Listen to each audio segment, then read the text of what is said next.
Kindly be அடுத்தது சாட்சி sister Vasumathi from Bombay. Next we will hear testimony from Sister Basmati from Bombay. അടുത്തതായി നമുക്ക് sister Vasumathi ബോംബെയിൽ നിന്നുള്ള സിസ്റ്ററിൽ നിന്ന് സാക്ഷ്യം കേൾക്കാം. Praise the Lord. கர்த்தருக்கு ஸ்தோத்திரம். நான் நிற்கிறதும் நிர்மூலமாகாததும் என் தேவனோட பெரிதான இரக்கமும் கிருபையுமா இருக்கிறபடினால கர்த்தரை நன்றியோடு ஸ்தோத்தரிக்கிறேன், துதிக்கிறேன். Praise be to God. It is of the Lord's great mercies that I am not consumed, and even today I stand before you. கர்த்தரை அறியாத குடும்பத்தில் நான் பிறந்து வளர்க்கப்பட்டேன். I was born and brought up in a family which knew not God. எனக்கும் சரியான வயது வரும்போது 21 வயதில் எனக்கு கல்யாணம் ஆயிட்டு. I got married at the age of 21 years. அந்த கல்யாணம் ஆன உடனே தான் தெரியும் எங்கள் வீட்டுக்காருக்கு வந்து ஹார்ட்டில் ப்ராப்ளம் இருக்குது, அவங்க பொழைக்க மாட்டாங்கன்னு சொல்லி. Only after my marriage I came to know that my husband had a problem with his heart and that he could not live more.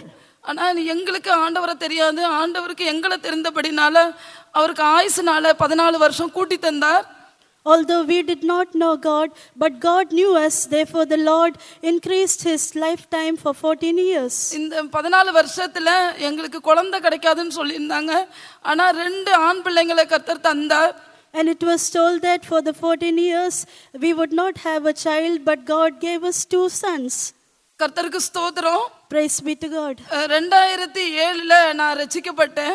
In the year 2007 I was saved. 2007 17ஆம் தேதி எங்க வீட்டுக்காரர் மரிச்சிட்டாங்க. On that 14th day my husband passed away. நான் ரட்சிக்கப்பட்டது 13ஆம் தேதி. On the 13th day I was saved. அந்த ஜனவரி மாதம் 13ஆம் தேதி முழுமையா என் குலதெய்வமா இயேசு கிறிஸ்துவை ஏற்றுக்கொண்டதுக்கு அப்புறம் 17ஆம் தேதி எங்க வீட்டுக்காரர் என்னை விட்டு எங்க பிள்ளைங்களையும் விட்டு இந்த உலகத்தை விட்டு போயிட்டாங்க. On the 14th day I got saved with my children, and on the 17th day my husband passed away from this world. அப்போ திக்கற்ற நிலவரம், யாரையும் தெரியாது அந்த பாம்பே பட்டணத்துல. In that city of Bombay, we were in a comfortless state. We were like orphans. We did not know anybody. எங்க வீட்டுக்காரர் உடம்பு சரியாம இருந்தப்போ என் தங்கச்சி இந்த பக்கத்துல பெந்தகோஸ்தக்காரங்க இருக்காங்க, அவங்க கிட்ட சொல்லி ஜெபிச்சா சீக்கிரம் சரியாயிடும்னு சொல்லியிருந்தனால நான் நம்ம சபையை சார்ந்தவங்க பின்பக்கம் இருந்தாங்க, அவங்க கிட்ட போய் சொன்னேன். அப்போ அவங்க இந்த சிபிஎம் சபையோட நம்பர் கொடுத்தாங்க. When my husband was sick, my sister told me there is some Pentecostal people in our neighboring place, and she gave the number and we told them to pray for us. நான் phone பண்ண உடனே அப்ப இருந்த brother mother sisters எல்லாம் பார்க்க வந்தாங்க. As soon as I telephoned them, the brother and the mother and sisters, they came to see us. அங்க வந்து நல்லா எல்லாரும் ஜெபிச்சாங்க, சபையார் எல்லாம் சேர்ந்து ஜெபிச்சாங்க. They all prayed for us, even all the church members prayed for us. அப்படி இருந்தும் எங்க வீட்டுக்காரர் மரிச்சதுனால எல்லாருக்கும் கேள்வி ஆயிட்டு இவங்க எப்படி ரட்சிக்கப்படுவாங்களா என்ன அப்படின்னு சொல்லி. Even after that, my husband died, and it was a question for my relatives whether they would get saved or not. ஆனா எங்க வீட்டுக்காரர் 17ஆம் தேதி மரிக்கிற சமயத்துல ஆண்டவர் எனக்கு, நான் அதுக்கு முன்னாடி நிறைய பைபிள் வாசிச்சதும் இல்ல, தெரியாது. அந்த என்னாத்துமாவே கர்த்தரை ஸ்தோத்திரிங்கிற அந்த வசனத்தை மறுபடியும் சொல்லிக்கிட்டே இருக்க உதவி செய்தார். And before that I read the Bible, and before the death of my husband, because we read the Bible, this verse, bless the Lord, O my soul, and forget not all his benefits, this verse kept on coming in my mind.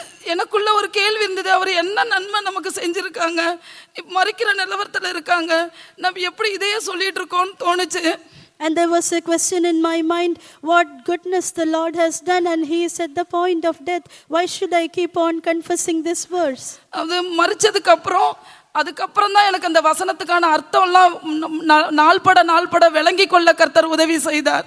After his death, only day by day I could understand the meaning of this verse. அப்புறம் சுத்தி இருக்கிறவங்க, எங்க அம்மா எல்லாம் வேற சபைக்கு போறதுக்காக கூப்பிட்டாங்க. Those who were around us and my mother called me to go to another church. ஆனா நான் இந்த இடத்துல இருந்து வந்து நம்ம ஜெபிச்சது நிமித்தமா நான் இங்க போய் பார்க்கிறேன், எனக்கு பிடிச்சா இங்க இருக்கிறேன்னு சொல்லிட்டு நான் முதல்ல அந்த அப்போஸ்தல ஐக்கியத்துல அந்த தாராவி சபையில பாம்பேல அங்க போனேன். Because the people from this church came and prayed for us before, I told them I will try going there, because some people who are acquainted with me is there, and we went to the Dharavi church in Bombay. அங்க போனதுக்கு அப்புறம் அங்க பேசின பாஷை ஒன்றும் எனக்கு புரியல. நான் அமைதியா உட்கார்ந்துருந்தேன். அதுக்கப்புறம் அந்த ஆவியில நிறையிற பகுதி மாத்திரம்தான் எனக்கு ரொம்ப பிடிச்சிருந்தது. After going there, I could not understand the language that they use there. I remained silent. I just enjoyed the time of filling in the Spirit. அந்த என்ன மறந்து அந்த இடத்துல நான் எங்க இருக்கேங்கிறத மறந்து போகிற அந்த அனுபவத்தை அந்த ஆவியில நிறையிற சமயத்துல ஆண்டவர் எனக்கு இருதயத்துல ஊற்றினார். I forgot my place and I forgot myself and rejoiced in the Lord in the time of getting filled in the Spirit. இப்படியாக ரட்சிக்கப்பட்டு அந்த இடத்துல நிக்காம ஒரு படியா முன்னேற தேவ ஆவியானவரே போதித்து நடத்தினார். Likewise, after getting saved, not remaining in that same state, the Lord helped me to progress in my spiritual life. நான் ஞானஸ்தானம் எடுக்கிறதுக்கு முன்பதாகவே எனக்கு அபிஷேகத்தை தந்தார். Before I took waters of baptism, the Lord filled me with the anointing. நான் போட்டிருந்த நகை கையில இருந்த வளையல் தானா கலண்டு விழ ஆண்டவர் உதவி செய்தார். The bangles that I was wearing on my hand, it fell down on its own. நான் அப்ப இருந்த ஊழியக்காரங்க சொன்னாங்க, நீங்க புதுசா வர்றதுனால உடனே இதெல்லாம் பண்ண வேண்டாம், உங்களுக்கு நாள் ஆக ஆக நீங்களே எடுத்துருவீங்கன்னு சொல்லியிருந்தாங்க. And the servants of God who served there told me, immediately after getting saved, you no need to remove all this, but as the days go by, you can remove your ornaments. நான் வேலை நிமித்தமா ஒரு இடத்துக்கு போயிருந்தேன். அப்போ அந்த பெந்தகோஸ்தே பேரோலில பின் பகுதியில ஒரு சின்ன பேராகிராஃப்ல இந்த நகையை போடுற விஷயத்தை பத்தி எழுதி இருந்தது. Because of my work, I had to go a particular place, and in there, in the Pentecost magazine, there was a small article behind about wearing ornaments. அதுல ஏன் நகை போடக்கூடாதுங்கிறதுக்கு விளக்கம் எனக்கு ரொம்ப தெளிவா புரிஞ்சுது. நான் மற்றவங்களுக்கும் சொல்றதுக்கு அது உதவியா இருந்தது. From that, I could clearly understand why we should not wear the ornaments, and I have told this to others also. அதுல நல்லதுக்கு கெட்டதுக்கு எல்லாத்துக்கும் ஒரு ரோமத்துக்கும் உனக்கு துவாரத்தை வச்சிருக்கேன். And it was told that for good and for bad, there is a hole kept for you. நீ கம்மல் போடணுமா இருந்தா உன் மூக்குலையும் காதலையும் நானே ஓட்ட போட்டிருப்பேனே அப்படின்னு கேள்வி கேட்கிற மாதிரி அந்த பேராகிராஃப் முடிஞ்சுது. If you had to put the earrings, then I would have kept a hole for you, even in your nose also. அதுக்கப்புறம் நான் தைரியமா அந்த நகையெல்லாம் எடுக்கிறதுக்கும் ஆண்டவர் எனக்கு உதவி செய்தார். After that, the Lord has helped me to boldly remove my ornaments. இந்த 2008ல அந்த பிள்ளைகளின் அப்பத்தை புசிக்க ஒரு சந்தர்ப்பத்தை தந்தார் தேவன். In the year 2008, the Lord gave me a chance to eat of the children's bread. நான் வண்டி ஓட்டிட்டு போயிட்டு இருக்கும்போது நான் ஆக்சிடென்ட்ல கீழே விழுந்து என் பெருவிரல்ல உள்ள அந்த நரம்பு கட் ஆயிட்டு I was driving my vehicle. At that time, I met with an accident. I fell down and a nerve in my thumb, it got cut. அப்பதான் முதல்ல அந்த பிள்ளைகளின் அப்பத்தை புசிக்கிற அனுபவம் கிடைச்சது. அது ரொம்ப நல்லா இருந்தது. அதை தொடர்ந்து பெற்றுக்கொள்ள கர்த்தர் எனக்கு உதவி செய்தார், கிருபை தந்தார். That was the first time I could eat of children's bread, and it was too good, and the God helped me to enjoy it continually. அதுக்கப்புறம் எனக்கும் என் பிள்ளைகளுக்கும் வந்த எல்லா காரியத்திலையும் அந்த தெய்வீக சுக சத்தியத்துல நிக்க தேவன் கிருபை தந்தார். Then in all of my children's matters also, the Lord gave me the grace to stand for the truth of divine healing. ஆவிக்குரிய ஜீவியத்துல படிப்படியா முன்னேற்றின தேவன் என்னுடைய உலக காரியத்திலையும் கூட என்னை வீட்டுக்கார திக்கட்ட நிலவரத்துல விட்டுட்டு போனாங்க. சொந்த வீடு இல்லை, ஒன்றும் இல்லை, எனக்கு ஒரு தொழில் மாத்திரம் இருந்தது. அந்த லேப் வச்சிருந்தோம். அதை நான் தொடர்ந்து நடத்துறதுக்கு தேவன் எனக்கு ஞானத்தை புத்தியை தந்தார். The Lord who lifted me up spiritually helped me literally also, because my husband left us as orphans, and we did not have any means of any wages, but we had a lab, and the Lord helped me to earn my livelihood. எங்க வீட்டுக்காரர் மரிக்கும் போது என் பெரிய பையனுக்கு 10 வயசு, சின்ன பையனுக்கு 5 வயசு. ஆனா இப்ப பெரிய பையனுக்கு 29 வயசு. கர்த்தர் இந்த காலங்களை கருத்தாய் கடந்து வர அவர்தான் உதவி செய்தார். When my husband passed away, my elder son was 10 years old, and the younger son was 5 years old, but now the elder one is 29 years. The Lord took care of us so well, and he helped us to pass all these years. நாங்க இருக்கிற இடத்துல சொந்த வீடு வாசல்களை எல்லாம் ஏற்படுத்தி தந்தார். In the place where we live, he gave us our own house and all the facilities. அதுக்கப்புறம் இந்த 2016-15 இந்த டைம்ல எனக்கு மறுபடியும் ஒரு ஆக்சிடென்ட் ஆச்சு. In the period of 2015 and 16, again I met with an accident. என் இடது கால்ல அந்த முட்டில அடிபட்டு முட்டி எலும்பு பெரிய எலும்பு உடைஞ்சிட்டு. In my left knee, it was wounded and it was broken. அப்போ நடக்க முடியாது, எழும்பி நிக்க முடியாது. I could not walk or I could not stand upright. அது 10 நாளா நான் வீட்ல தான் இருந்தேன். For 10 days I was remaining in my home. 10வது நாள்ல எனக்கு ஆண்டவரோட ஆவியில நிறைஞ்சு அபிஷேகத்தை பெற்றுக்கொள்ளணுமா ஆசையா இருந்தது. On the 10th day I desired to get filled in the spirit. நாங்க இருந்த பில்டிங்ல 4-5 விசுவாசி குடும்பம் இருந்தாங்க. எல்லாரும் கூப்பிட்டு ஜெபிக்கணும்னு போனா ஒருத்தரும் அந்த இடத்துல அன்னைக்கு இல்ல. There were 4 to 5 believers families in the place where I was, but there was nobody to pray with me. நான் தனியா தேவனோடு உறவாட நினைக்கும் போது எனக்கு ஒரு தரிசனத்தை தேவன் தந்தார். When I tried to had a close communion alone with God, the Lord has given me a vision. ஏசப்பாவோட தலையில அந்த முள் கிரீடம் பெரிய இவ்வளவு வளர்த்தி முள்ளு என் கண்ணுக்கு தெரிந்த அந்த முள்ளோட வந்து அந்த தலையில வச்சு அமுக்கிறத நான் பார்த்த உடனே டக்குன்னு முழங்கால போட ஆண்டவர் எனக்கு கிருபை தந்தார். Just I saw in the vision that big thorns which was on the head of Jesus, somebody is pressing. As soon as I saw that, the Lord helped me to kneel down. அதுக்கப்புறம் அந்நாள் தொடங்கி இந்நாள் வரைக்கும் பல மணி நேரம் முழங்கால் போட தேவன் பலப்படுத்தி இருக்கிறார். From that day till today, the Lord has strengthened me to kneel down for hours together. அதுக்கப்புறம் இந்த 2022ல யூத் மீட்டிங் போக வேண்டிய சமயத்துல யூத் மீட்டிங் செவ்வாய்க்கிழமை போகணும். ஞாயிற்றுக்கிழமை அன்னைக்கு நான் வீட்டுக்கு போற நேரத்துல மறுபடியும் ஒரு ஆக்சிடென்ட் ஆயிட்டு. And the year 2022, I had to go for the youth meeting on Tuesday, but before that on the Sunday, I again met with an accident. அப்போ அதுல எனக்கு இந்த ரைட் சைடுல இருக்கிற இந்த விலா எலும்பு 2 எலும்பு உடைஞ்சு விரிஞ்சிட்டு. But on my right side, those 2 rib bones, it was broken. இது நான் ஒருத்தர்கிட்டயும் ஊழியக்காரங்கள்ட்ட யார்ட்டையும் சொல்லாம யூத் மீட்டிங் கிளம்பி போயிட்டேன். But I did not share this matter even with the servants of God, but I started for the youth meeting. அங்க போய் சென்னையில எல்லார்ட்டையும் சொல்லி ஜெபிச்சிட்டு நான் திரும்பி வந்து மறுபடியும் நான் எக்ஸ்ரே வச்சிருக்கிறது நிமித்தமா எக்ஸ்ரே எடுத்து பார்க்கும்போது அந்த விரிஞ்சு உடைஞ்சிருந்த எலும்பு ஒட்டிட்டு.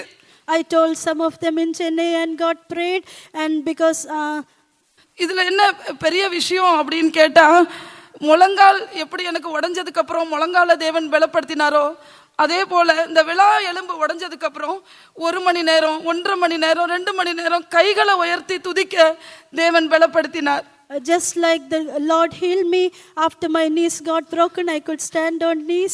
After these bones were broken, God is helping me to lift up both my hands and praise God. இப்படியாக உன் பலகீனத்தில் என் பலன் பூரணமா விளங்கும், என் கிருபை உனக்கு போதும்னு சொன்ன அந்த வார்த்தையின்படி என்னுடைய பலகீன நேரத்துல எல்லாம் அவருடைய பலனை தந்து என்னை பலப்படுத்தினார். In such a way, just as the word of God tells, my grace is sufficient for you, my strength is made perfect in your weakness. The Lord has strengthened me in all my infirmities.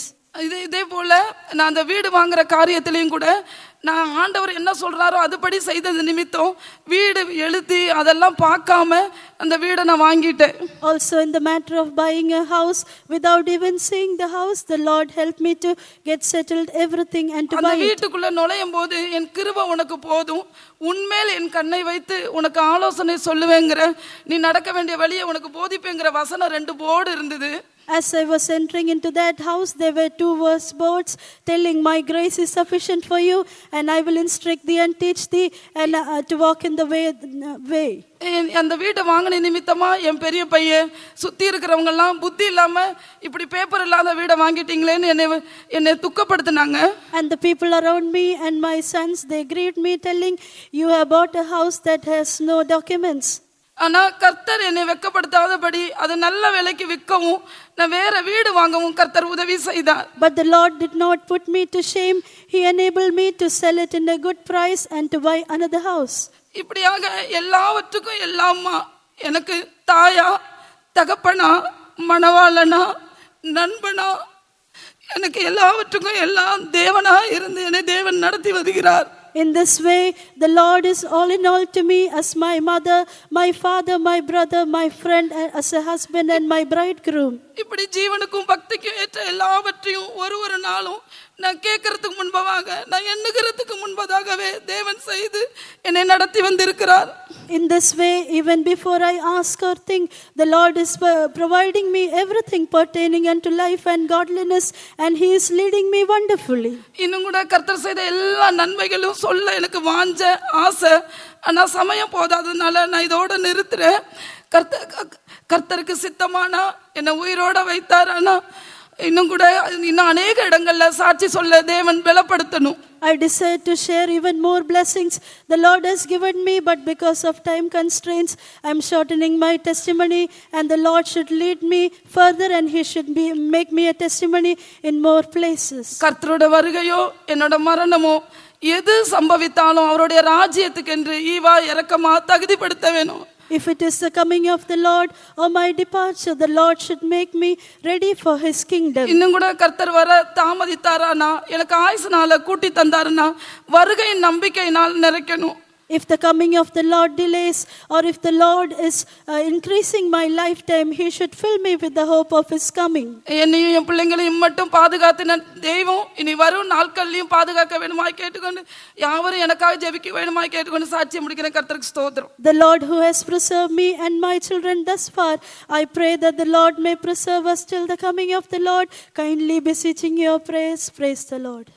கிருபையால் அவருக்கு தந்த மேன்மையான ஆத்தும ரட்சிப்புக்காகவும் தெய்வீக சுகத்தில் நிலைத்திருக்கவும், எல்லா பிரச்சனையின் மத்தியில் தேவனை முன்னாக நிறுத்தி எல்லாவற்றையும் செய்யவும், ஆவிக்குரிய ஜீவியத்துக்கு தேவையான எல்லாவற்றையும் தந்து இம்மட்டும் ஆவிக்குரிய ஜீவியத்தில் முன்னேற உதவி செய்தபடியினால் அந்த சகோதரிக்காக அவருடைய பிள்ளைகளுக்காக நாம் எல்லாரும் கரங்களை உயர்த்தி ஸ்தோத்திரம் பண்ணுவோம். For the great salvation that the Lord gave in that dear sister's life, for the grace that the Lord gave them to abide in the truth of the divine healing, for the Lord providing all their needs and blessing them spiritually, and that the Lord may continue to lead them and guide them for that sister and for their two children. Shall we all lift up our hands and praise God? ആ സഹോദരിയെ ദൈവം രക്ഷിച്ചതിനായും ദൈവിക രോഗശാന്തി വിശ്വാസത്തിൽ നിലനിൽക്കുവാനും അവരെ ആത്മീയത്തിൽ നിലനിർത്തുവാനും ദൈവത്തോളം സഹായിക്കുകയും ആ സഹോദരിയും കുടുംബത്തെയും കുഞ്ഞുങ്ങളെല്ലാം ദൈവത്തോളം